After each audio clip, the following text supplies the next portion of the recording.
Hi everyone, I'm Ceric Filias, the Program Learning and Development Specialist at CERIC. And on behalf of all the CERIC team, I would like to welcome you back to our webinar series on building a bridge, how employers and CDP can collaborate to address workforce needs in 2022. Today is the second webinar of the series.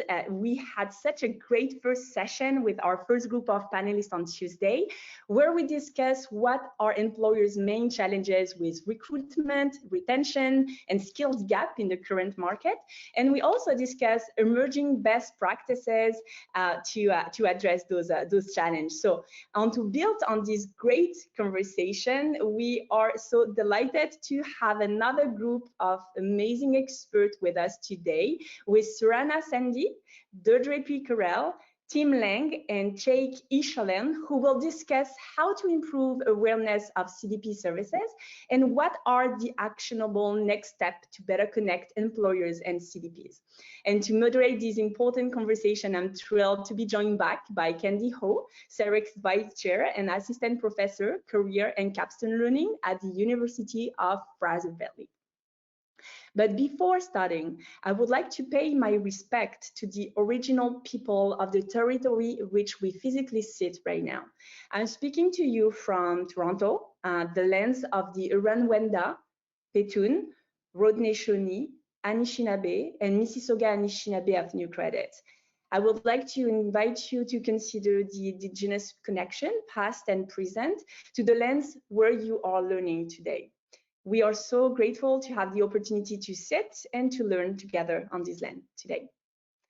Now, I just want to send a quick reminder for today's webinar. You can interact with our panelists and ask your question or share your comment at any time. We will have a Q&A session at the end. And please note that we will send you the recording of today's webinar along with a presentation slide in the next 24 hours. And for those of you who missed the first webinar and were hoping to get access to the recording, I know in our initial note, we said that no recording were available. But actually, I have a good news for you. We were able to obtain an audio recording with a screen share of slide. So we will make sure to add that in our follow-up email today as well. Finally, today is the last webinar of the series, so you will have a pop-up windows at the end of the webinar. Please just take a few minutes to let us know what you thought of the series and of the National Business Survey. We will greatly value your feedback. But with all that, I'm happy now to pass it over to you, Candy, who will present the key result of the survey and moderate our second panel conversation. So over to you, Candy. Thank you so much. Hello, everyone. Depending on where you are, good morning, good afternoon. Thank you for joining us for this session. And I also like to pay my respects to the Musqueam, Squamish, Tsleil-Waututh, and Coquitlam nations, whose land on which I'm situated as a first-generation immigrant and an uninvited guest. I'm grateful to the stewardship so I can be here to learn with you all today in Burnaby, British Columbia. As Ceric mentioned, we had a very insightful conversations earlier this Tuesday, and for those who missed it, we have an audio recording, yay. I'll also start with a quick commentary before we dive into another great conversation. I wanted to thank our amazing panelists today, and I'll introduce them in a little bit. So allow me to set the context again. We won't repeat all of the slides, but we're going to add some commentary and then pass it on to the panelists. So the National Business Survey was conducted by Environics for CERIC, and this was conducted in November, December of last year. And it was designed to update and expand the understanding of the state of career development in Canadian workplaces, including the impact of the pandemic, of course. So we had a sample of 501 senior executives from Canadian businesses of various sizes, location, urban, rural, and suburban, as well as industry. So this is the second iteration of the survey. The first one we conducted in 2013. So 8 years later, we now have good comparable data. Apologies in advance also if the font is too small. Just note that you'll get a copy of the survey too, so you'll get the full meal deal for you to digest. We're going to feature some of the slides, but also with additional commentary, as we said, that's generated thanks to the wisdom of the panelists on Tuesday. So, and I'm also sure that today our panelists will take us even further. So what we've done as one of the key questions is we ask employers, what are the top challenges that they face? Top of the list, shortage of skilled workers, finding young workers, and then supply chain issues, and the list goes on. The reason why we feel it's important to emphasize this again is to bring to your attention some of these challenges we can't really do much. We can't really help as CDPs. It can control for employers. So for example, supply chain issues or general state of the economy. However, when it comes to anything that's related to hiring, people related, I think we as career development practitioners can have a positive influence and help employers solve or improve some of these problematic aspects. So finding young workers, finding talent from underrepresented groups, and the list goes on. Speaking of finding talent from underrepresented groups, so looking again at the results between 2013 and just last year, again, it doesn't seem like employers have changed much in terms of their priorities or strategies to conduct, to attract and reach members of these groups despite the growing importance. And we talk about this in our field.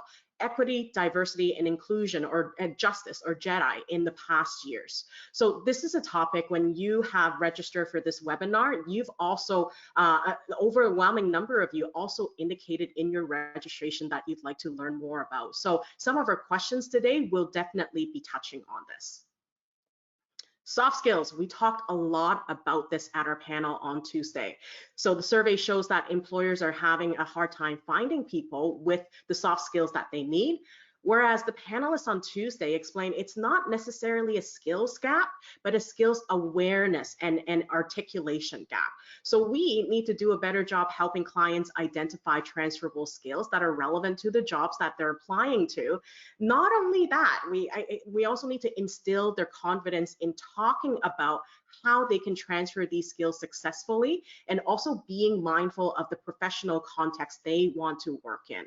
Panelists also shared with us, they've inspired us really to think about ways that we can help employers look at their recruitment and retention approach so that they don't overlook candidates based on solely the work experiences that they've outlined in their resume, but also take the opportunity to consider their lived experiences and their life experiences, various life roles, which also once again connects back to EDI.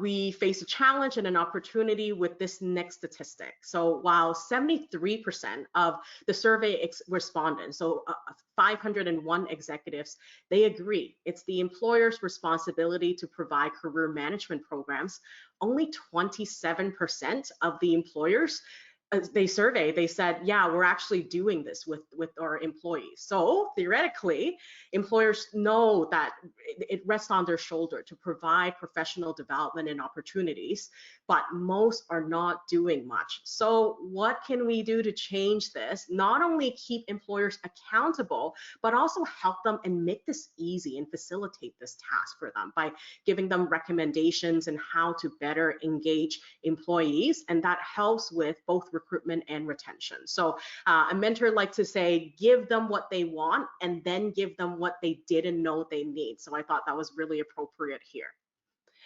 The final point to bring up here as a conversation starter for our panelists, and one of the main reasons why we're here today, is to talk about bridging that gap between employers and CDPs. 53% of the respondents to the survey, they said that they're aware that career development professionals, so we exist, we're out there, but only 12% of employers have actually worked with us in some way, shape, or form in the past. So what do we need to do to reach that tipping point where employers see the value of our work and invest in career development because they can see how it makes their work and their organizations better? So without further ado, it's now my honor to introduce our exceptional panelists today. I'd like to start with Surana Sandy. She's the Chief Executive Officer of Skills for Change, a registered charity and nonprofit multi-service agency in Ontario, Toronto, serving over 14,000 immigrants and refugees annually. Having the firsthand perspective of an immigrant in a new country, Surana found her calling in advocating for and advancing the need of immigrants and refugees. Surana will address the continued untapped potential for employers to recruit skilled newcomers, which is a topic all of you have said. You've indicated in your registration that you'd like to learn more about. Surana, it is so great to be on a panel with you again. Next, we've got Dr. Deidre Pickerel. She is a nationally recognized, award-winning, industry thought leader with close to 30 years of experience as a career development specialist, human resources professional, and adult educator. Deidre led Team Canada at the 7th International Symposium on Career Development and Public Policy and is the co-developer of the Career Engagement Model, was instrumental in establishing the Global Career Development Facilitator Canada credential. Deidre will speak about the opportunity for CDPs to support not only individuals to thrive, but also organizations that employ them. Deidre, always a pleasure. Next, we've got Tim Lang. Tim Lang is the president and CEO of Youth Employment Services. Yes, Canada's leading youth employment service provider, and is an accomplished leader in the private and not-for-profit sector with a record of inspiring organizations to achieve results and growth. Tim previously held senior management positions and executive positions with Xerox Corp, Bell Canada, Energy Savings Income Fund, and St. Francis Xavier University. Tim will address how to engage employers in hiring and supporting disadvantaged youth. Thank you so much for joining us today, Tim. Last but not least, we've got Jake Hirsch-Allen, who works with North America's governments, workforce development organizations, colleges and universities to leverage LinkedIn learning solutions and economic graph data to close skills gaps. Jake is a director on the boards of Canadian Council for Youth Prosperity, Information and Communications Technology Council, and the Canada Club. Jake founded Lighthouse Labs, Canada's foremost software development bootcamp. Jake will address labor market trends, reskilling, upskilling, and credential recognition. Welcome, Jake. Okay, thank you, everybody. I can see your friendly faces. So why don't we get started? I also like to, before that, thank the participants who share what you like to learn out of the session today, because we're able to infuse your feedback into crafting these questions. So you made the session. I'm going to start my first question with Tim here. Tim, what are some solutions to reconcile this gap between employers declaring difficulties in hiring young workers and young workers having difficulties in finding a job? Yeah, it's an interesting dilemma. On the one hand, we have employers saying they can't find staff or employees that they need, and on the other hand, we have certainly for young people, their unemployment rates usually double the national average. They're saying they can't find jobs, so it almost doesn't make sense. There's some I'd say issue on both sides that I think can be resolved. On the one side, employers, although they say they can't find employees, oftentimes what they really mean is they can't find that perfect employee, and which means they're sometimes turning away staff or potential employees because they don't check every single box. And it goes back to, I know some of the things that we're going to be talking about, but that I think some of the onus has to be on employers to either develop some of the in-house training themselves or to take a chance, especially, I mean, we deal with tens of thousands of young people, but take a chance on young people and they will develop and can develop. Of course, part of our role is working with thousands of employers, and once they know us, they have faith in what we do to give them those soft skills. So we encourage them, to hire young people, even though they don't check every box. In some cases, obviously, there are certain skill sets they do need. So if it's a digital literacy or something in a skill area like cloud computing and those areas, now we're even have certificates in that area. But so some of the onus we hope will be on more employers to take more chances. But the flip side is, of course, young people, and it's a bit of a problem in certainly in Canada, that we train our young people to be doctors and lawyers. That's all we hear about. And the tens of thousands we see, there's hundreds of thousands of opportunities out there that they're just unaware of as well. And that's why CERIC and all of our organizations here are so important in even alerting young people to the vast opportunities that are out there. And I mean, certainly leveraging technology like Jake and LinkedIn, but there's so much more. All of the electronic information that's out there really is something that the youth have to take on themselves as well to find that there are more opportunities. And then beyond that, organizations again, like Yes, and there's across the country, they're free organizations, and unfortunately, too many youth don't know about them. I mean, I've always said in an ideal world, my organization wouldn't exist because some of the things we do would be done in high schools or even universities. I mean, even the thing that you do, Candy, is amazing at Fraser Valley University, but not all universities do that, develop those career paths. And we know, unfortunately, because I've worked at a university, some young people don't seek that out as much. So there's some onus certainly on the young people, but also hopefully a change even in the high school level, alerting them to the vast number of free resources at social service organizations like all that we represent here today can make a huge difference. Mm-hmm. Thank you so much. I'm madly typing notes as you speak here. So, reiterating the fact that, there's no perfect employee, and for employers to be adjusting expectations and to determine, what are the skills that can be trained that are once higher. That's been apparent in our national business survey. And wow, what you said about employees or young workers thinking that, you want to go into pigeonholing them into particular occupations. Absolutely. So exposure to fast opportunities, and even developing the ability to leverage labor market information and to do that research and to be more aware and take advantage of free resources. Thank you so much, Tim, for starting us off. My next question is for you, Deidre, and this was mentioned by an attendee at a Connexus session. So it seems that to see the value of working with career development practitioners, small and medium enterprises, they need better measures of ROI for career services, training, and professional development. What suggestions would you have on how we can best advocate for our work? And we talk about language and language being really important. What language can CDP use to be able to really emphasize their impact and value? Yeah, thanks so much, Candy. And like you, I was taking notes from Tim, and I think from what Tim said, we could probably just talk about that for the rest of the session, but I won't digress. We could also do a whole webinar series on this question alone. So I'll emphasize, kind of the two critical things that came up for me as I was really reflecting on this question. First, career development professionals have got to embrace evidence-based practice. They have to own their data.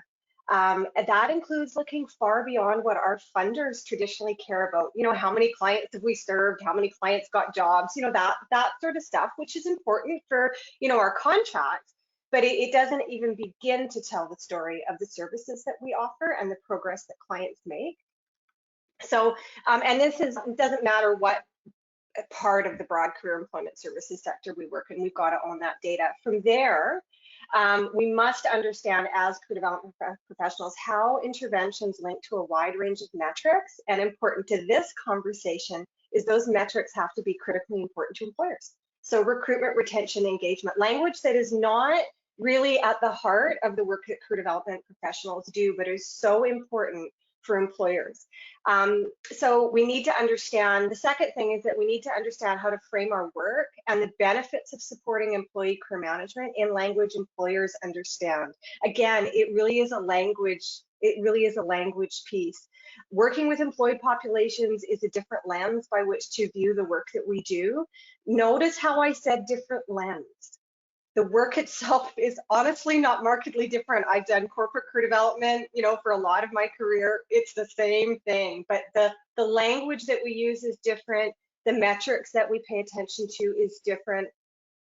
Our approaches, including how we market our services and discuss return on investment, must be in the context of employee populations and the various organizational stakeholders, which will include HR, managers and supervisors, team members, you know, all of those sorts of things that, again, we don't normally do our work within that context.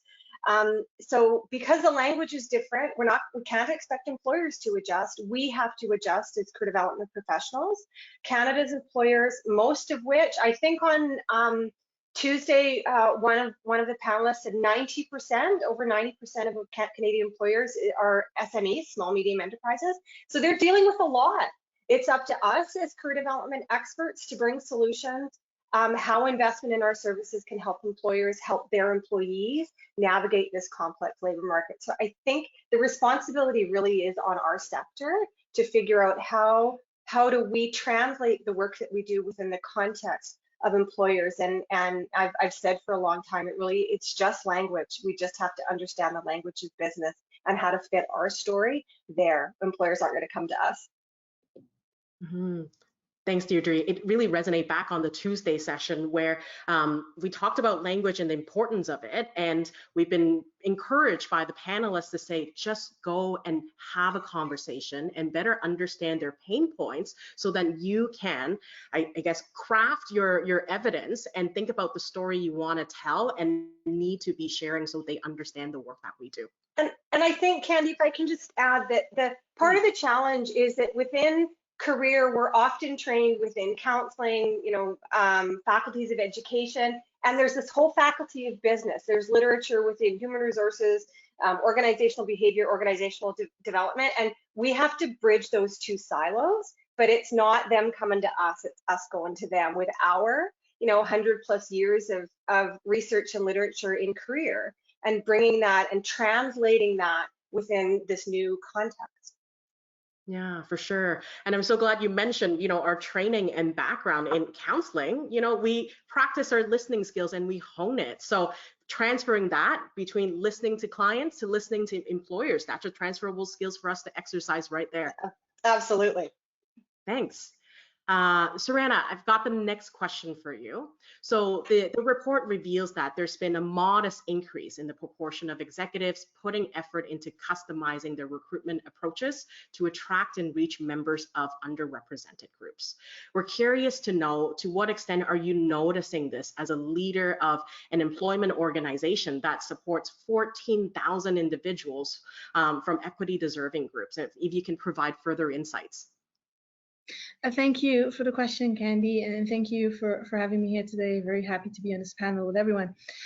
So for us at Skills for Change, there's no real surprise that employers are customizing their recruitment based on what we are seeing. We've actually experienced a dramatic increase in employers who are coming to us, specifically searching for us as a viable source to get underrepresented equity-seeking groups to join the organization. So we serve as Skills for Change immigrants, refugees, newcomers, and other racialized persons who are trying to enter the labor market and or start a business or gain skills or learn a language proficiency. First of though, we have to address the current challenges in employers customizing recruiting to include these groups, which is in particular the employer's perception versus the expectation or reality. You know, I think back on some content I saw a few years ago from Global News where there was a report on racial and ethnic discrimination in the hiring process in Canada, specifically with callbacks. You see a lot of employers who come to us excited, saying this is great, you have skilled newcomers, clients, but when they're reviewing the resumes that we submit, and they start interviewing the candidates to bring forward, they come back and they say, well, XYZ person doesn't have enough Canadian experience, they have language barriers, etc. So while the employers want to check off the recruitment box of reaching out to other groups, there is still a lot of unconscious bias or real bias, conscious bias that still exists in the recruitment process. And the reality of what employers are looking for in a candidate doesn't match the overall recruitment strategy that they claim to have. So how we fix this issue, and how can employers best support the individuals that we serve as Skills for Change or other career development practitioners serve, whether someone who's differently abled or racialized or a newcomer, is a critical consideration for us. So employers needs to work in tandem with career development services, with our partners or in agencies, because many times we are in, especially in the nonprofit sector, we are working completely separate from the employers. But if they become embedded into the programs from the beginning, right, from the start designing the program through mentorship, through information sessions, to their input into culture, workplace culture, soft skills, growth opportunities in their sector or the organization, we feel that the clients, or job seekers will get a better understanding of the company itself, and the employers can get a better understanding of the potential barriers our clients may face in order to develop solutions and approaches to embed them effectively in their businesses. In addition, we have seen greater success retention levels with employers who partner with us once they work with us from the start of the process, right? Especially if they also embed placement or training opportunities prior to full employment for newcomer clients or clients that we serve who've been out of the labor market for quite some time. So one of the ways in which Skills for Change is supporting employers through their recruitment strategies is through customizing soft skills training programs for specific sectors. So this report really, that stated employers are willing to train on technical skills if the individuals has the right soft skills. So if career development practitioners and organizations do what we do and work with those employers to build those programs that complements technical training, we can really support the employers who are just focusing on that area.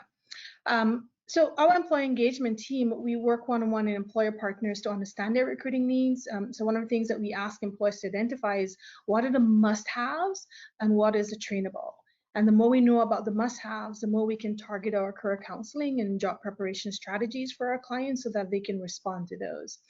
And then, final pieces I want to talk about is that companies need to adopt more of a workforce development mindset over, matching a job to a person, getting the mindset of building skills and competencies for long-term engagement with the organization, as opposed to X person matches X job requirements in the moment.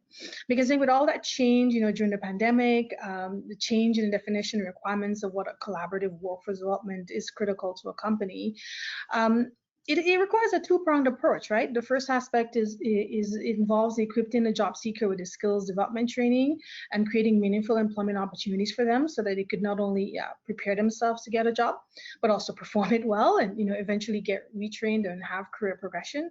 And on the other hand, it eventually, it's also critical to understand the skills requirement of employers and then to provide them access to a highly skilled talent pipeline in advance of their needs so they could collaborate with us in helping these talents nurture their skills and employment in the organization or outside of the organization. So I think that's important because access to this talent pipeline would enable these employers to really implement best practices at their workplaces and spend time strengthening the work culture that supports retention and to also accommodate the diverse talent that they want to embed in their businesses, which of course would lead to increased productivity and less turnover. So I think those are some things we have to be mindful of as we're thinking of bringing in those diverse groups of people into organizations. Mm-hmm. Thanks for those nuggets, Sarana. I think you're continuing to build a picture of, CDPs being translators between clients and organizations, and the language, learning our language in working with clients go both ways. Jake, I know that you want to build on this, and then the next question is also for you. So why don't you go ahead? Thanks so much, Candy. I really love that the panel as a whole has recognized the progress that's been made since the pandemic.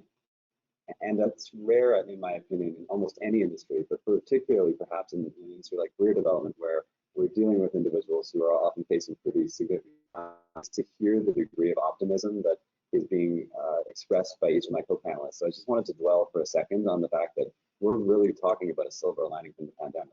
Employers really are, for the first time in my lifetime, looking at new groups, new populations, new means of supporting their employees and their job seekers.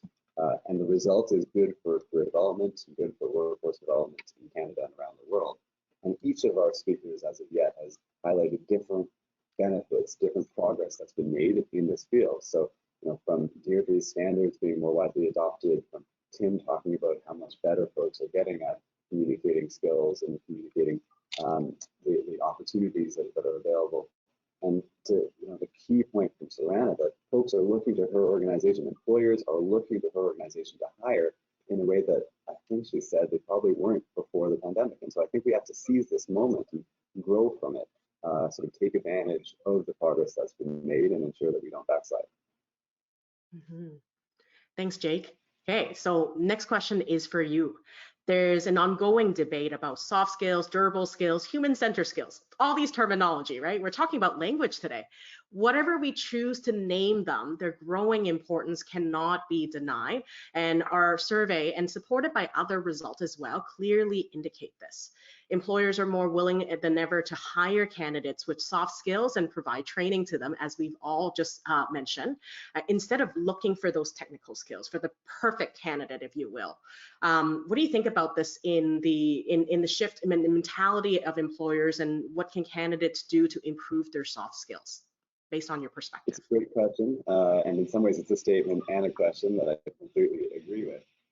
The fact that employers now are looking to find candidates not just based on what degree they have or how many years of experience, but rather based on this quite widely held thinking of based hiring is specifically benefiting those who, as you said, have soft 21st century human skills, which are much more durable and which will allow them to learn the technical skills to work better in employment environments than their colleagues who don't have those human skills. And I thought maybe to pause for a second on the definitional question, because to your point, there are many different words to describe soft human 21st century durable skills, and each of them has a bit of a nuance. The 21st century skills, coming often from the World Economic Forum, that term is really referencing how these days we need new skills in order to interact with each other and technology than we did obviously before the 21st century. Contrast that with the idea of a durable skill, which is to say that these human skills really are the ones that last a whole lifetime, even if they do in some cases involve the ability to interact with others and tech, and that in lasting a lifetime, they're the ones that employers should really be looking at in employees, because again, they could learn the technical skills in a shorter period of time, or the technical skills are the ones that are going to degrade faster as technology changes and as we don't practice as much. So I think that definitional piece is important, and I really am moving towards the broader idea of human skills as opposed to technical skills, and the more specific area of durable skills as those that we should focus on, with of course the federal government in Canada also coming out with very essential skills, etc. And so now that we've got some of the definitions aside, to the actual question, what's wonderful is, as you said, that employers have figured out, and this is sort of slow progress. When I say employers, that's a massive generalization, and I think often it is amongst those that are the largest and most capable of enacting these best practices that we see the progress first. The large enterprises, the large government organizations, lights are going off, in which we're able to those organizations have HR departments. They're able to structure job descriptions that actually list the skills involved, as opposed to, for instance, again, listing degrees or years of experience, which inevitably are discriminatory approaches. They cut out candidates like those coming from the organizations represented on this call, like those coming from workforce development and those who receive career development, in a way that is, I think, really tragic. And so now that employers are adopting, again, a skills-based means of hiring, they're learning how to communicate what skills they need to understand first, and then communicate how to frame a job description, again, based on specific skills that are unique to their industry, to their organization, to their geography. Once the employer's done that, then of course the job seeker needs to do the same thing. And so to answer the last part of your question, from a job seeker perspective, it's really important that individuals, again, begin to understand that, and I always use this example, but I think it's quite a compelling one. If you're a refugee crossing a border, you're learning project management, communication, you're probably learning resiliency. And if you're managing a family, there's all sorts of different dynamics that literally in parenting, you are learning skills which then apply very well to professional environments. And the key is for that individual to be able to understand what skills they're learning, what skills they already have, and then of course to be able to communicate them in a way that employers understand, in a way that matches those job descriptions the employers just went through. Absolutely. And this speaks to our Tuesday panel. We're talking about skills awareness, knowing that you learn from all of your life experiences and life roles, and then being able to articulate. Tim, you'd like to add to Jake's comment? So just really quickly, I mean, the panel on Tuesday was perfect on exactly this, perhaps the most important point. And it's a point that's been made a lot recently, but this is one that is slower to, I think, sink into particularly smaller to medium-sized employers and certainly the job seekers, which is it's not just what skills you have, it's how you communicate them. Sorry, back to you, Candy, and over to you, Tim. Thank you. Tim, you've got the floor. Yeah, no, I just wanted to very quickly say, Jake hit the nail on the head in so many areas, and something that yes, we've recognized. RBC did a big study that showed the importance of soft skills. So again, back to Deidre's point, it's backed in data and research, and because of that, with a partner with HSBC, we actually developed a soft skills curriculum, which I only mention not only because it's been a wonderful asset to the tens of thousands that we employ, but we've got that actually on our website for free for service providers across the country. So at our website, yes.on.ca, there are free soft skills curriculum that I think is wonderful and that can be leveraged if they don't have their own, because it is such a critical importance for the future of work. Okay. Totally happy to maybe jump in with one or two more resources, because Tim, I think your website is one of the most comprehensive, so definitely start at yes. There's a few from LinkedIn, like something called Career Explorer. So if you literally just Google LinkedIn Career Explorer, you'll find a tool that we have for looking at skills that are adjacent, or sorry, jobs that are adjacent to the job that you've already been in based on overlapping skills. So say you're currently a server at a restaurant and there's a significant overlap between being a server and being a customer service representative. Well, we'll show the gap between those skills. We'll show who you already know in that customer service job, how to network with them so that one can learn to sort of represent oneself online, of course, on LinkedIn, and then again, interact with the individuals who are in the job you want. And most importantly to this conversation, show the skills overlap between those jobs so you can see what the gap is, and then just learn those skills that you have to in order to get into that customer service role. Thank you. I love LinkedIn. Thank you so much for sharing those resources. And then you also mentioned the World Economic Forum resource, so we'll follow up with you to share that with the participants. Deidre, my next question's for you, and this is our round, and then we'll open it up to audience questions depending on time. The report indicate the need for employers to better understand the idea that career development is an ongoing process, something that we all get, right? Career development transcends beyond the traditional notion of work and job, that employers also need to pay close attention to things like employee intrinsic motivation. What roles do you think career development associations and individual CDPs can play to educate employers?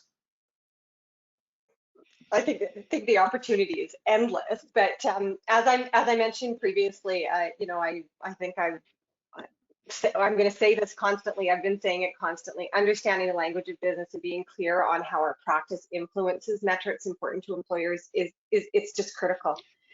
This is the evidence that is needed to educate employers, to help them understand, to get their buy-in. Overall, I think the career development profession has a huge role to play. And as Jake said, now is the time to seize this moment. It really is. Truth be told, in my opinion, career development professionals should not be left out of the conversations related to career development and career management, regardless of the context. It doesn't matter where those conversations are happening. K-12, post-secondary, employers, it doesn't really matter. We are the experts. As I said earlier, we have like over 100 years of research into careers, vocation, work. We have this body of literature that spans across every sector, that spans, it's around the globe. This is a profession with global reach. We are part of a global profession. And lots of employers, I don't think, know that. As a matter of fact, clients don't know this. How many times have we had clients come into our center saying, if only I knew you'd existed, where were you in high school? So we shouldn't be surprised that employers don't know that we exist. Our clients often don't know that we exist. But employers wanting to look at career management initiatives should naturally be turning to our sector, but they don't know that we're there. CERIC's recent report demonstrates this, but is certainly not the only one. As such, I think we must actively be marketing our services to employers, whether that's the Career Development Association or individuals, but it has to be done, here I go again, in a language that employers understand, that hits their pain points and understands what they're dealing with. But I have to say that this is a knowledge and skill set that many of my absolutely treasured career development colleagues do not have. As a sector, I think we need to ensure that this career development within organizations, supporting employers to support their employees navigate and grow their careers with either within their, their current job, within their current career choice, within a different employer, whatever that looks like.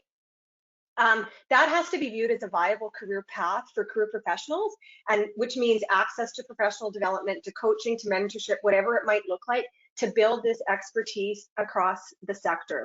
So I think that as much as there is a huge opportunity, and it's critically important that we are able and willing and ready to support employers as they navigate this particular piece, I don't think our sector is ready. And so I think we have work to do as well. For sure. Really like that you pointed out, promotion and instilling our impact is a knowledge and skills that we don't have. We do such a great job doing that for clients, so why can't we do that ourselves? Thank you. Tim, 73% of employers agree that it's their responsibility to provide career management programs for their employees, but 27% actually do that. How can this gap be reduced and for more employers to be encouraged to provide these opportunities? Yeah, it's one that this goes back a few years that, Mark Carney, when he was governor of Bank of Canada, he'd said that larger companies were hoarding cash, weren't putting it into R&D and career development for their staff, and that was a big problem.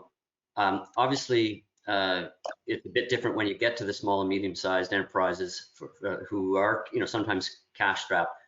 And again, part of it, I say, is again on the onus of organizations like ours that deal with these thousands of businesses to remind them of the benefits of investing in young people. Sometimes, yes, the bottom line is it's a touch and go thing, but oftentimes we find they do have even a little bit more resources to invest. But there's also sometimes avenues out there that they should take advantage of, like in Ontario, there's a Ontario Jobs Grant where they can get $10,000 for training that they should be taking, that organizations should be taking advantage of. So it's definitely going to be an ongoing issue because, as you say, 73% say they agree it's their responsibility, but the number that actually do it, talk is cheap, is still pretty low. So we hope through, I guess, not only CERIC's great work and advocacy, hopefully government will do more of it, but organizations like ours across the country have to get out there and help organizations, especially the SMEs, get on it and invest in their own company by investing in their people. Thank you. It reminds me of the quote that I saw on LinkedIn a couple of times now. What if I invest in training and my employees leave? What if you don't invest in training and they stay? What happens then? Thank you. Sarana, the next question's for you. Amongst the challenges business face are a shortage of skilled workers, finding young workers, and a loss of talented employees to other organizations. So one of the questions that was raised in our previous panel was that employers are overlooking groups that could solve some of these challenges. And to name a few, employees over 50 plus that are experienced and skilled, and immigrants. What needs to be done so that employers can see the potential and consider candidates with diverse experience and background? And how can CDPs help candidates prove their value? Thank you. I think, it's unfortunate that we, Canadian businesses are operating in a very globalized environment, but we're not opening up the way we bring in people that reflects the environment within which they do business. So maybe we should start there first. The other important piece is for us to consider, there's lots of reports, research, analysis have indicated that diverse organizations are a lot more profitable and effective. So forget the other social justice, other really moral reasons to do it, maybe do it just to make money. So, and those people end up using their skills and capacity, and you end up making money. That being said, some real consideration is I'll talk about what we do here and what could be done for our organization, is we need to develop very holistic service models in designing these training and skills building programs to improve our clients' skills and capabilities, so we have higher labor market attachment rates and increase overall workforce participation rate, which is great for our economy. These programs have to provide both the technical and soft skills training that are required, and I think for us what we do is we focus on sector specific training programs. So we don't, put accountants and technical people and engineers in the same room and develop and help them with career development. We do sector specific. We speak the language and career language of accounting and finance, and we speak the language of engineering, and we speak the language of healthcare sector, so that really there's a connection to the individuals and what they need to learn in order to go and present their skills and capabilities in the labor market. In addition to those pieces, we provide us really one-on-one counseling support, but we've started embedding mental health services in Skills for Change to address really personal challenges that our clients may experience as in addition to barriers to employment. And in particular, we see this with our newcomer clients. There's a lot of clients come to Canada with high hopes, a lot of passion, enthusiasm, and then they get here and what they encounter in the labor market really diminishes their mental health, from basic confidence issues to pushing as far as being depressed because they're unable to, they get into a point where, they end up in social systems because they've lost all the funds they've come with. Their skills are not valued. A sense of who they are is completely ripped apart as they go through this job search process. So we started embedding part of our wraparound services, free mental health coaching, counseling, and wellness supports on top of the job preparation capabilities. And we've seen better outcomes for our clients. So I think organizations, where possible, advocate to your funders, build programming to embed mental health supports in order to lay a foundation for better outcomes for your clients. The other piece that we really focus on is skills adjacent capabilities. So I may have been an accountant in my home country and I'm having challenges transitioning here. First of all, figuring out what those transferable capabilities are, because the reality that a new immigrant in Canada, even though we know it's morally wrong, even though they have statutes in the Ontario Human Rights Commission, there is that issue around Canadian experience. So we need to be able to identify that transferable capabilities, skills adjacent, so that you can show how you could utilize the capacities in different environments. And so we customize career counseling to address many avenues so the clients can get to these roles through transferable skills, so that we open up the clients to become more relatable to other job opportunities. Critically, for organizations who don't do this, really every program that we deliver, from language training, employment, entrepreneurship, we embed mentorship. It's critical to the process, which help us to provide our clients with a cultural context, lived experience, learn from each other, a mentor that can help shape their journey and help them to craft their stories. Because as I mentioned, the systems and the processes of job searching really erodes their confidence. It beats them down. Mentorship gives you that connection, that relationship that allows you to have the support as you navigate. And we bring employers into the mentorship relationship. It's not just the one-on-one. We have organizations bringing their teams to help mentor. We do, speed mentoring, speed networking, and connections with employers, so they can actually engage with the clients that we're presenting forward. And then, of course, they have that connection to the individual, and they can get a sense of the skills and capabilities. But it really comes down to, as I close, for our, businesses to recognize that they are losing when they're not embedding these talents into the organization. They're using market share, they're losing income, they're losing capacity and innovation, access to talent that could help move their businesses forward faster and more effectively, and to be more competitive in a global world. And if we are going to be out there positioning Canada as a place for people to strive to come to us, then you need to ensure that your employment opportunities are open to those folks as they bring into Canada. Mm-hmm. Thank you so much. So inspiring. And I really like for you to say, what's at stake for employers if they don't take this approach, because we must. I also really like the idea of, emphasizing the holistic nature of career and career success. And thank you for mentioning, the morale curve, essentially, when employers experience and going through the job market and what it's like for them. So thank you for the important work that you do. The last structured question I have is for Jake. So one more topic that emerged from our last session was the ideas for employers to look beyond formal credentials, so degrees, certifications, to better recognize the non-traditional learning experiences such as micro-credentials. What are some of the best practices you've come across in assessing and validating applicant skills and experience? And this is, again, a hot topic.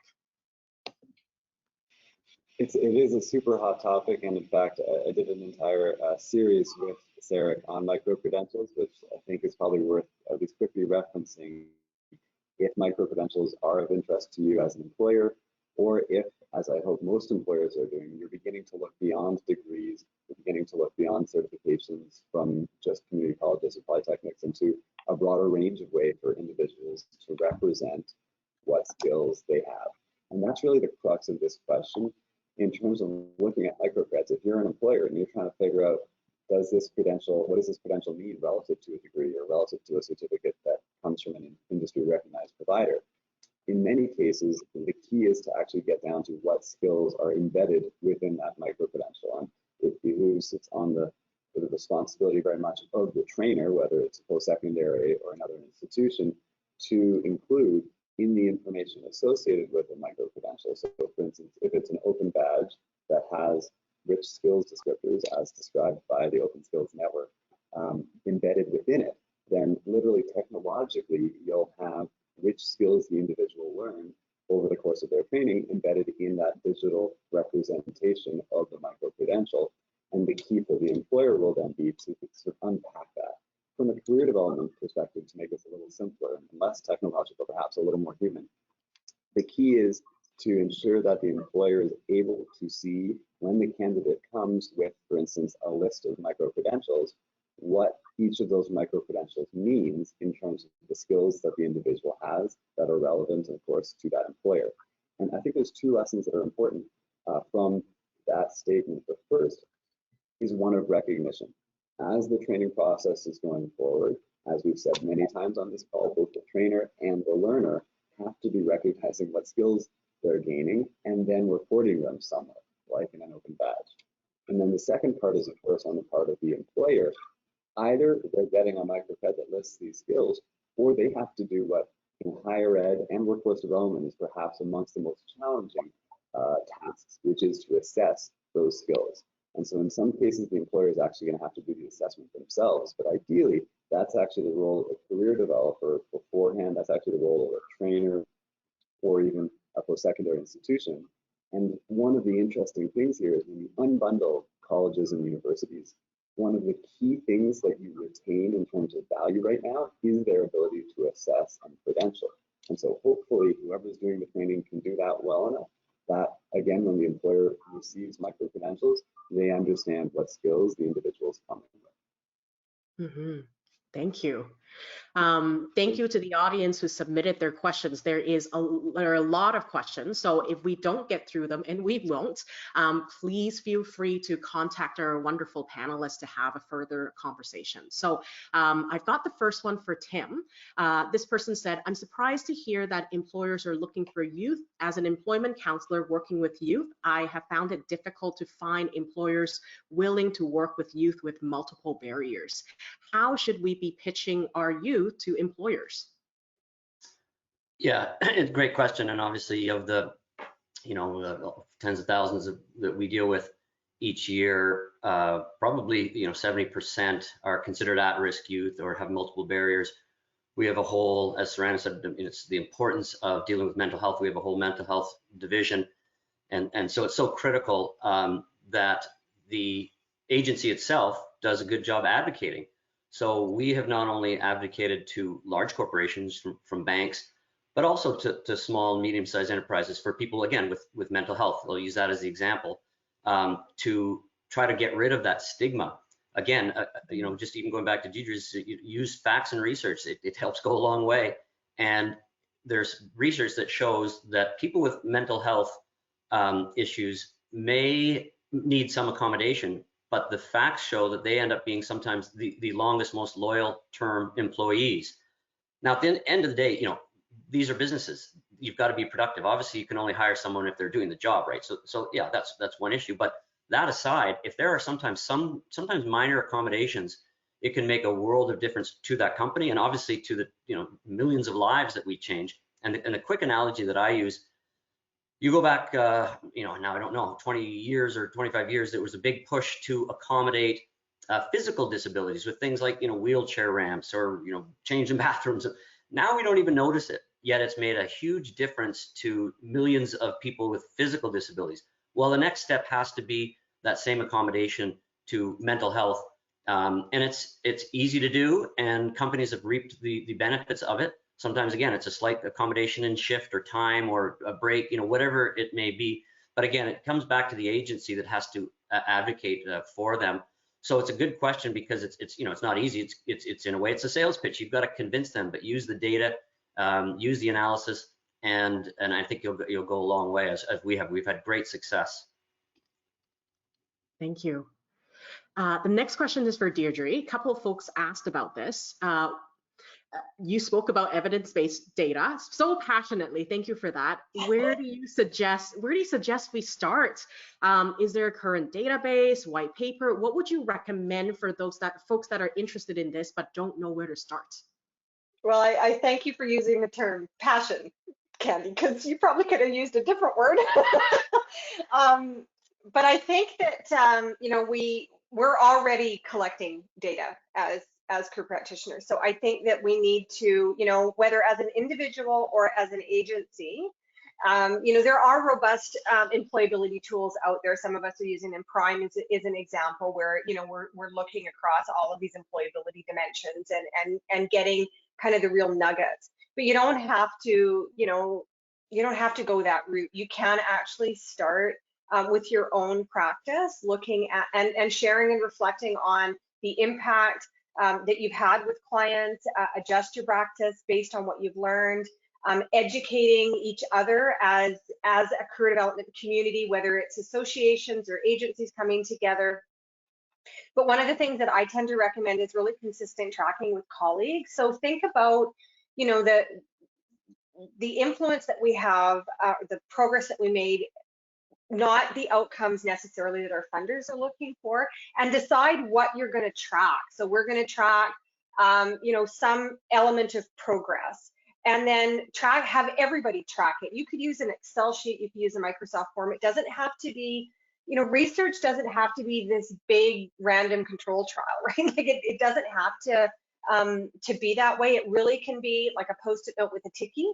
But if you can get all colleagues doing it, and then you can get agencies kind of coming together and agreeing, then the next thing you know, you've got a bigger data set than if you were doing it individually, and start really small. In terms of metrics related to career development within organizations, it's really important that you've got to go outside our sector.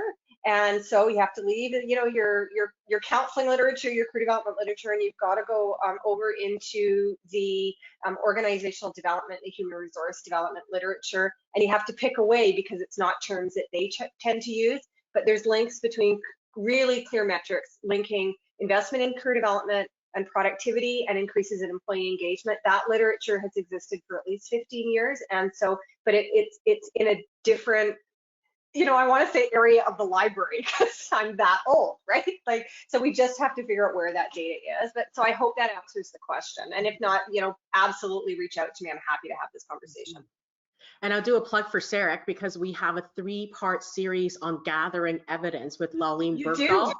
Phenomenal. I'm really excited for that, and Cerial will talk about that later. Yeah. Thank you. I'll post my last question to Sarana and we'll wrap up. I'll pass it on to Cerial. This person said, in my research, I've noticed a trend where the federal government increases the number of temporary foreign workers. We see less youth and other underserved in the labor market. How do we convince employers that all Canadians are valuable and add to the workplace? Wow, tough one. I think it's important, I mentioned earlier, is leaning in on the way diversity adds value to their business. So it adds value through innovation, through understanding different target industry that they're focusing on, the different consumers that they're targeting. So it's really coming back to, what is your business focused on? How do those different groups add to your growth of your business? I think that's the critical piece. And I don't think that any one particular group of job seekers are less important or more important than the other. We focus on all of them. It's fortunate we have buckets of funding that only allow us to, have services to a particular group. But I don't think that the government focusing on increasing a particular segment is a bad thing. It's just that there may be a gap or a challenge there that they want to fill by having that talent in the Canadian labor market. But it's to be able to come back and say, each bucket of talent adds particular unique capabilities to your business, and let's consider them thoroughly. I think that's what we want to focus on. There's not a competition between the buckets, right? I wouldn't really want to say, well, because I only serve youth, everyone else is not important. Youth are my only focus, or if I'm only serving newcomers, that's the only thing. But rather, we need to be able to ensure that each group have the capacity to work with each other, and that their unique skills can stand out as they try to be competitive. Mm-hmm. Jake, Deidre, Serena, Tim, thank you so much for sharing your tremendous perspective. The hour flew by. We are over time by a little bit again, and we easily could have gone on for another hour or day. Thank you so much. Cerial, back to you. Thank you so much, Candy. Yes, unfortunately, it's already time to wrap up this fantastic webinar and fantastic series. Candy, thank you for having wonderfully, moderate these two sessions. And I feel that actually today bring us to a next level of conversation with a lot of tangible idea on how to make the connection between employers and CDPs and where employer can go to access resources. So a lot of great insights. So I want to say, I'm looking at you actually, I want to say thank you to you, Serena, Deidre, Jake and Tim for joining today, for sharing your great comment and insight. And yeah, as Candy said before, officially closing the series, I just want to take a few minutes to share some resources with you all that you might be interested in. And if you are located in BC or Ontario and you are interested in continuing this important conversation on employer engagement, if you work with employer or have experience or idea to share, you might be interested in joining our free virtual community roundtable events on June 7 and June 8, done in partnership with Aspect and OACM, and you can share your own voice there. So stay tuned for registration to open very soon. And another great event that will happen soon, and actually I can just jump on that, right? Deidre and Candy, you already talked about that.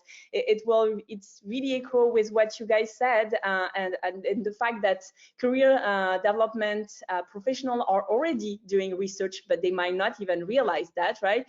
So you might want to join this free webinar series with Lolene Burdell to learn more on the strategies to effectively navigate the world of research in career development world. So the series starts next week, and you can visit our website at ceric.ca/webinars if you want to register, and it's free.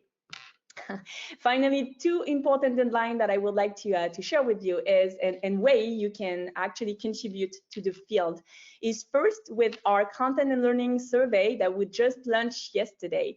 And so while the survey has section focused on CERIC learning initiative, our intent is also to gather vital intelligence around the learning needs and preferences and behaviors of people working in career development. So your participation will be greatly appreciated and will help CERIC, but also other organizations in the field that develop learning opportunity to support your professional development. So please visit our website to fill out our survey before May 25. So thank you so much for your answer. And just a last deadline is that don't forget, you have less than a month now to answer to our call for presenter for Connexus 23. So with all that, I hope we'll get a chance to see you in one of the other events that CERIC will organize. But for now, let me close by thanking you once again, Sorana, Deidre, Tim, and Jake, for your great contribution to our panel conversation. Candy, thank you so much. And thank you all, our participants, for this great engagement. A little frustrating that we didn't have time to address all your questions, but thank you for your participation. And thank you for taking just 2 minutes to tell us what you thought of this series in the survey that will just pop up on your screen. But for now, let me wish you all a wonderful rest of your day.